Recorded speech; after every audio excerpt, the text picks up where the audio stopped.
Ever catch yourself using a phrase and wonder, like, where on earth did that come from? Yeah. Today, we're diving into the unexpected origins of common English idioms. Okay.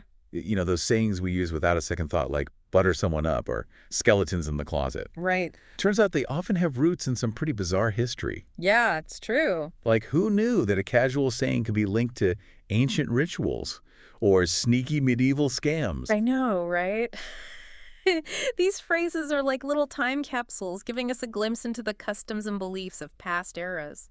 It's fascinating. Yeah. And what's so fascinating is that by understanding their origins, like, we gain a deeper appreciation for the richness of language Yeah. and the quirky ways humans have made sense of the world. Absolutely. It's like unlocking a hidden layer of meaning beneath our everyday conversations. Okay, let's unpack this first one, butter someone up. Okay. I mean, the imagery is so strange, isn't it? Yeah. Who first thought of slathering someone in butter as a way to win them over? Well, believe it or not, the roots of this idiom lie in ancient India. People would literally throw balls of butter at statues of gods, hoping to gain their favor. Throwing butter at gods, that's a new one. Did it actually work? The effectiveness is debatable, but the practice definitely caught the attention of the British during their occupation of India. Okay. They saw a parallel between this ritual and the art of flattery. Just as butter softens things up, so do sweet words and compliments. So buttering someone up evolved from this ancient practice of appeasing deities with dairy products. Right? That's incredible. Yeah. It makes you wonder how many other seemingly random phrases have these unexpected connections to history. Countless, I'd wager. Take skeletons in the closet, for example. It's got a decidedly darker past that might make you rethink using it so casually. Skeletons in the closet. Now I'm intrigued. What's the story there? Picture 19th century Britain. Medical schools were in dire need of cadavers for anatomical study, but the only legal source was executed criminals. As you can imagine, that supply wasn't exactly plentiful. So where did they get their skeletons? Well, a rather shady market for corpses emerged, fueled by grave robbers who supplied desperate medical students. Oh, yeah. These resurrection men, as they were called, would dig up fresh graves and sell the bodies. Wow. And where did those students often hide their ill-gotten skeletons? Their closets, of course. So skeletons in the closet started as a literal description of a macabre secret. That gives the phrase a whole new layer of meaning, doesn't it? It does. It's a reminder that we all have secrets, some darker than others, lurking in the shadows. Speaking of secrets, how about let the cat out of the bag? Sure. This one always conjures up such a vivid scene in my mind. Medieval marketplaces, livestock in sacks, chaos erupting. Am I on the right track? You're spot on. Imagine those bustling marketplaces, traders selling all sorts of animals in sacks. Yeah. Now, picture some unscrupulous folks trying to pull a fast one. They'd swap a valuable piglet for a cheap cat, hiding the switch in a bag. But if that cat managed to escape before the deal was done, The jig was up, the secret was revealed, the scam exposed, and voila, the idiom was born. I love that. Yeah, It's such a simple visual way to understand the phrase's origin. it really is. Okay, this next one is something I think we can all relate to, especially in today's competitive world. Steal someone's thunder. Right. Ever felt like someone swooped in and took credit for your idea or achievement? Oh, I'd say that's a universal experience. And this idiom's origin story is rooted in a similar feeling of being robbed. Okay. In the early 1700s, a playwright named John Dennis invented a new device for the theater. A special effect of some sort. Precisely. He created a thunder-making machine to produce realistic sound effects on stage. Wow. He used it in one of his plays, which unfortunately flopped. Oh. But shortly after, a rival production of Shakespeare's Macbeth got their hands on his invention and used it to great acclaim. So he basically had his innovation stolen and repurposed for someone else's success. Exactly. No wonder he felt cheated. Absolutely. His outrage is what gave birth to the idiom.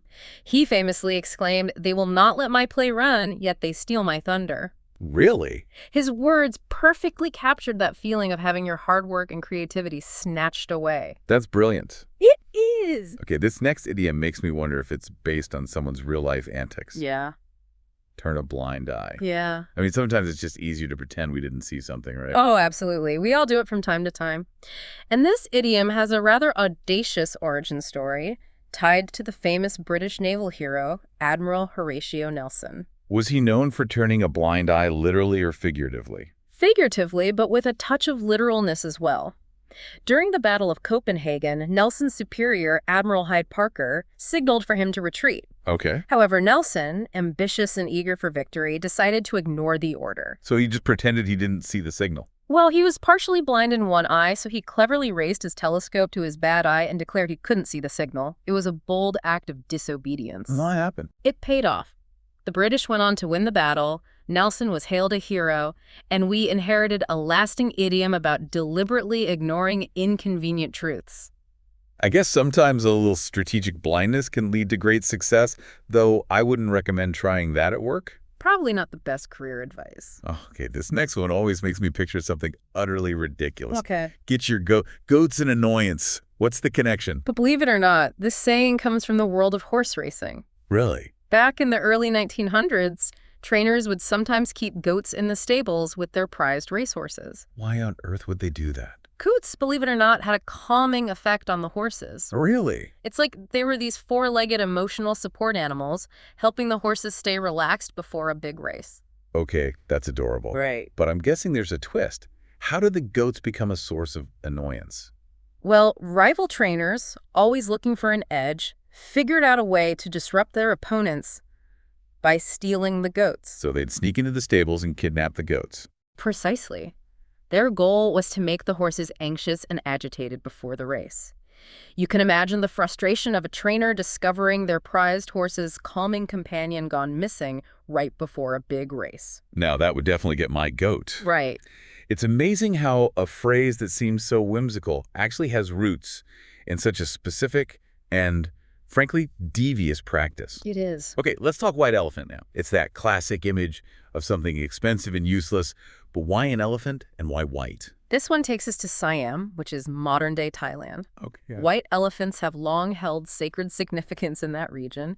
They were also used as, let's say, interesting political tools. Political tools. How so? The king would gift white elephants to members of his court. Right. Now, if he favored someone, he'd also include a parcel of land to support the elephant. Right. After all, those animals require a lot of space and resources. Yeah, I'd imagine. But if he wasn't too fond of someone, They get stuck with the he'd elephant. get the elephant, but no land. So the recipient was stuck with this incredibly expensive animal to care for with no way to recoup the costs. So a white elephant started as a symbol of royal favor, but could easily become a massive financial burden. Exactly. It's a reminder that even the most prestigious gifts can come with unexpected strings attached. Absolutely. And over time, that's how the phrase evolved into our modern understanding of something that's more trouble than it's worth. Welcome back to our deep dive into the unexpected backstories of everyday sayings. We've already uncovered some fascinating origins, but there's so much more to explore. I'm ready to unravel more linguistic mysteries. Excellent. Let's delve back into this treasure trove of language. All right, how about this phrase? Deadline. It's something we all deal with, usually with a mix of dread and determination. Right. But there's a certain weight to the word, a sense of urgency and consequence. You're right, there is. And that weightiness comes from a much darker origin than a simple due date. Okay, now you've got my attention. What's the story behind deadline? This one takes us back to the American Civil War, to the grim reality of prisoner of war camps. Okay. A deadline, back then, wasn't a metaphorical marker of time, but a very real boundary. You mean like a physical line? Exactly. Often, these camps didn't have fences or walls. Right. Instead, a line would be drawn in the dirt, and prisoners were warned that if they crossed it, they'd be shot on sight. That's chilling. A literal line between life and death. It was, and over time, that literal deadline evolved into the more metaphorical sense we use today. Right. But that underlying sense of urgency, of consequences for not meeting a certain point in time, that remains. Wow, it really puts things in perspective.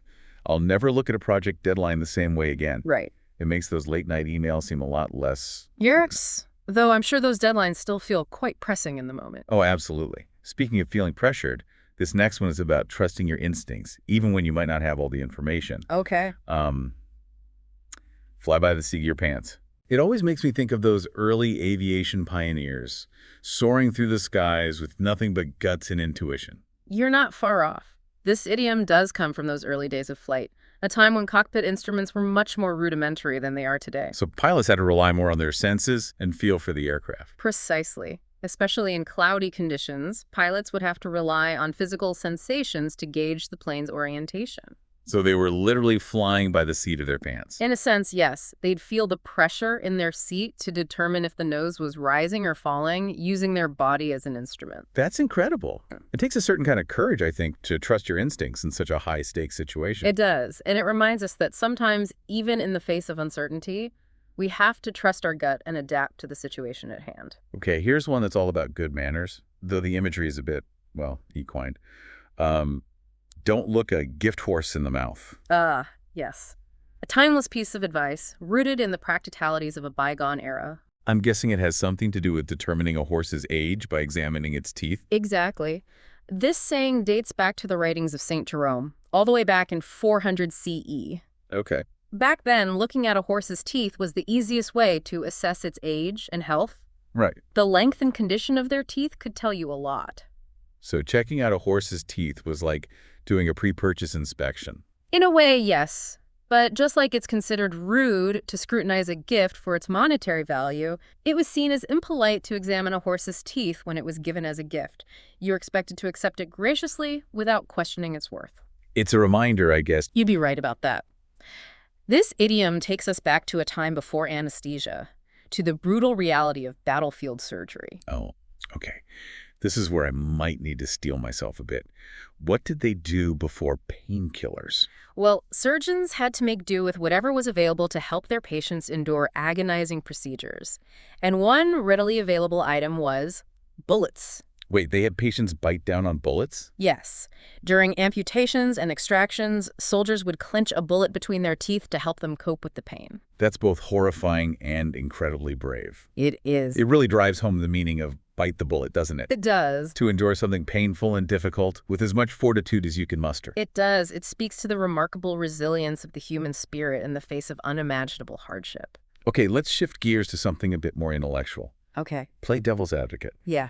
We all know someone who loves to challenge every idea, even if they secretly agree. The contrarian. And this idiom has a fascinating connection to the Catholic Church. Really? Tell me more. Back in 1587, Pope Sixtus V established the office of the Advocatus Diaboli, which is Latin for devil's advocate. What on earth was their job? Their sole purpose was to argue against the canonization of potential saints. Real? They'd dig up any dirt they could find, trying to poke holes in their claims of holiness. So they were like the ultimate skeptics, ensuring that only the truly worthy individuals were elevated to sainthood. Exactly. They represented the counter-argument, ensuring a rigorous vetting process. Yeah. It highlights the importance of critical thinking and challenging assumptions, even in matters of faith. That's a fantastic example of how a phrase that seems so casual actually has deep roots in history and philosophy. It is. It's a reminder that sometimes the best way to arrive at the truth is to embrace dissenting viewpoints and engage in thoughtful debate. Okay, this next phrase always makes me picture musicians jamming together, improvising, and feeding off each other's energy. Okay. Play it by ear. You've hit the nail on the head. This idiom comes from the world of music, specifically from a genre known for its spontaneity and improvisation. Jazz. Exactly. Jazz musicians were renowned for their ability to create music on the spot without relying heavily on written scores. Yeah. They'd listen to each other, respond to the rhythm, and build upon the melody in real time. So they'd literally be playing by ear, feeling the music, and letting intuition guide them. Precisely. It was about being present in the moment, adapting to the flow, and trusting their musical instincts. It's a beautiful metaphor for embracing spontaneity and Yeah. trusting the creative process, not just in music, but in life as well. I agree. There's a certain freedom in letting go of rigid plans and allowing yourself to be guided by intuition and inspiration. Okay, this next idiom evokes a very specific physical sensation, one that I think we've all experienced at some point in our lives. Cold feet. Yes. You know, that feeling of hesitation or doubt that can creep in before a big decision. Oh, absolutely. We've all been there. And this idiom has a surprisingly literal origin. Really? So cold feet actually has something to do with, well, cold feet. Believe it or not, yes. This one goes back to early 20th century military slang. Soldiers in cold climates would often complain of cold feet as a way to express their reluctance to engage in battle. So it started as a way to communicate fear or a desire to avoid a dangerous situation. Precisely. Over time, that association with hesitation and apprehension broadened to encompass any situation that evoked feelings of unease or anxiety. It's fascinating how a physical sensation can become a metaphor for an emotional state. It's like our body is instinctively trying to tell us something is wrong, even if we can't fully articulate it yet. It is, and recognizing those signals can be valuable. It encourages us to pause, reflect, and perhaps reconsider our course of action if needed. Okay, let's talk about a phrase that might make some people a little uncomfortable. Rule of thumb. It's basically a general guideline, right? It is. But why the thumb? And is there any truth to that disturbing rumor about husbands being allowed to beat their wives with a stick no thicker than their thumb? Thankfully, that's a complete myth. There's no historical evidence to support that claim. In fact, many scholars believe rule of thumb has much more practical origins, rooted in the world of craftsmanship and measurement. So using your thumb to estimate a length or distance. Exactly. For centuries, artisans have used their thumbs as a handy measuring tool.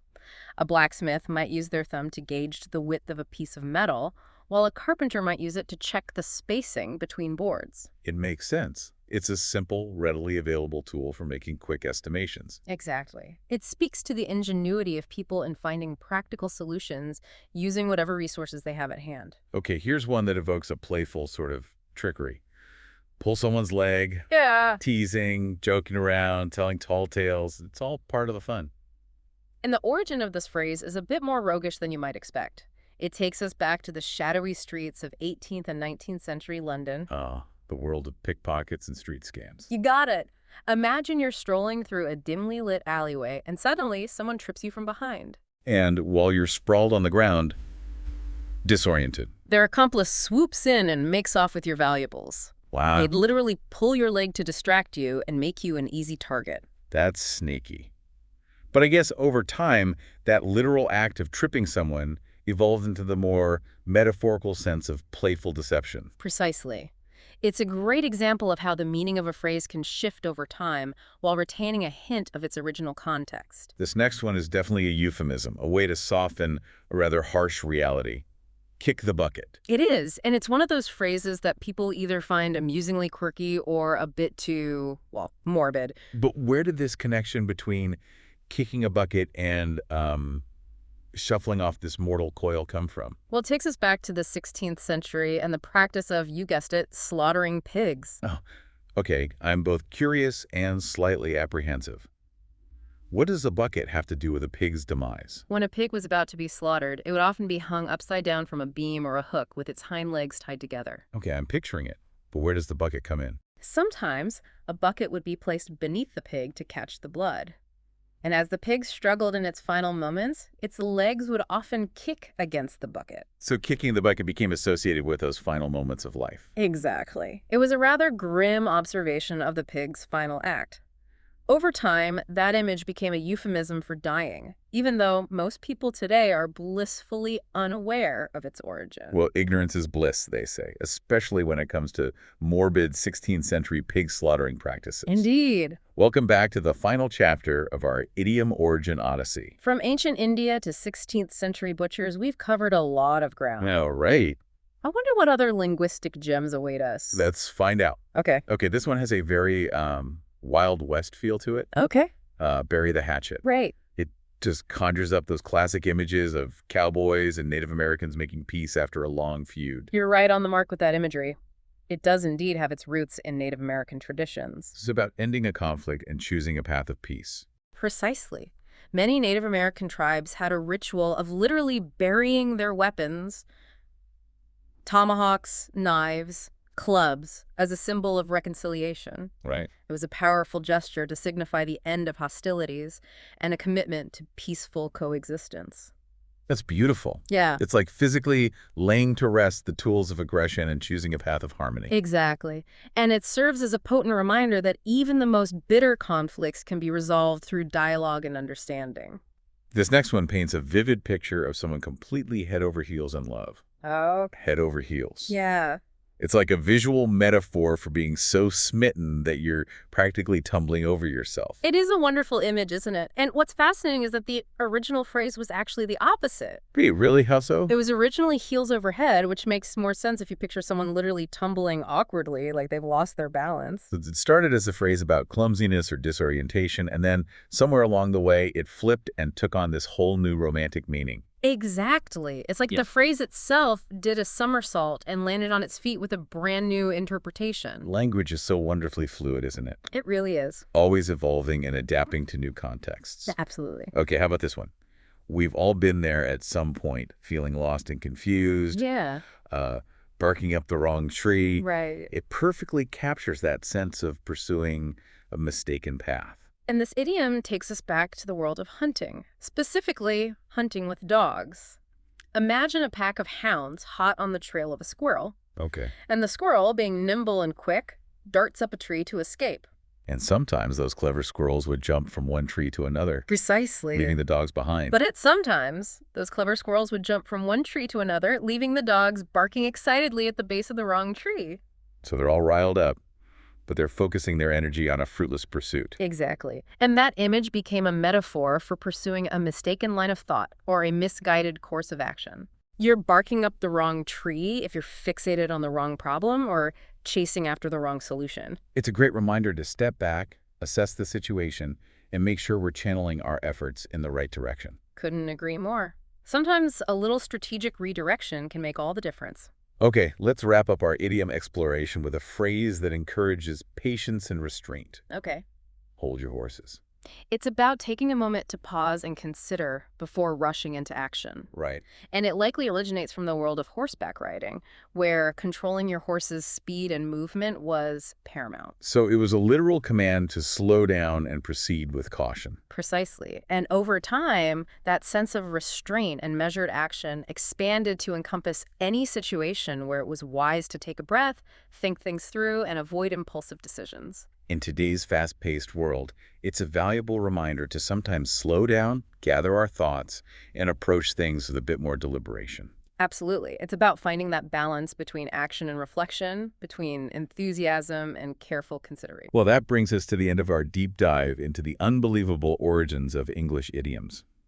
It's amazing how these seemingly simple phrases hold such rich history and unexpected connections to the past. It truly is. And it's a testament to the power of language to evolve, adapt, and carry these echoes of history through the ages. Absolutely. Yeah. Thank you for joining us on this linguistic adventure. Yeah. We hope you've enjoyed exploring the fascinating world of idioms. Remember, language is a living tapestry woven with threads of history, culture, and human experience. Right. Keep exploring, keep learning, and keep uncovering the hidden stories behind the words we use every day. We'll see you next time for another deep dive.